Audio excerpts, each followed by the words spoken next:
भीम अपने खेतों में पूरी मेहनत से काम कर रहा था।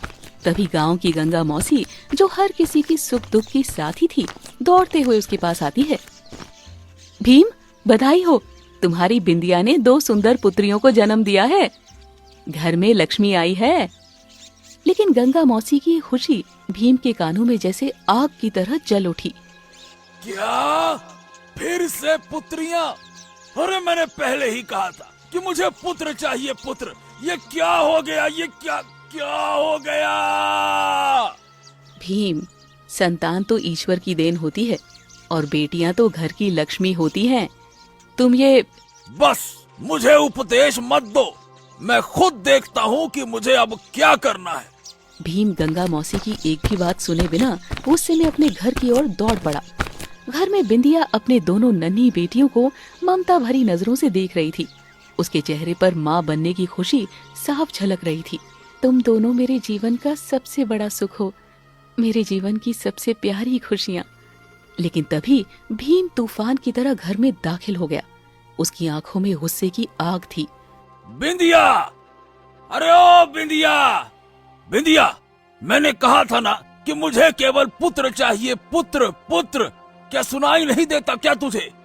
ये पुत्रियां मुझे नहीं चाहिए, नहीं समझी क्या? तुम कैसी बातें कर रहे हो भीम? पुत्र हो या पुत्री, ये सब हमारे बस में नहीं। ये तो भगवान की इच्छा है। भगवान की इच्छा? अरे मेरी संपत्ति का मालिक कौन बनेगा?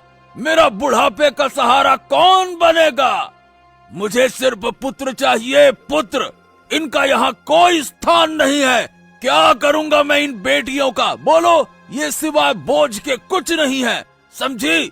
भीम के शब्द बिंदिया के दिल को चीर रहे थे, लेकिन भीम का क्रोध उसके विवेक पर भारी पड़ चुका था। इन दोनों का स्थान यहाँ नहीं, बल्कि कूड़े के ढेर पर है। ऐसा मत करो, ये तुम्हारी बेटियां हैं, मेरी बच्चियां हैं, इन्हें मुझसे दूर मत ले जाओ। लेकिन भीम ने उसकी एक न सुनी।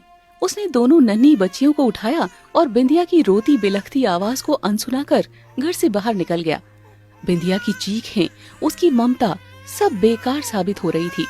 भीम अपने क्रोध और जिद के आगे सब भूल चुका था। भीम, मेरी बच्चियों को मत ले जाओ। भीम, मेरी बच्चियों को मत ले जाओ।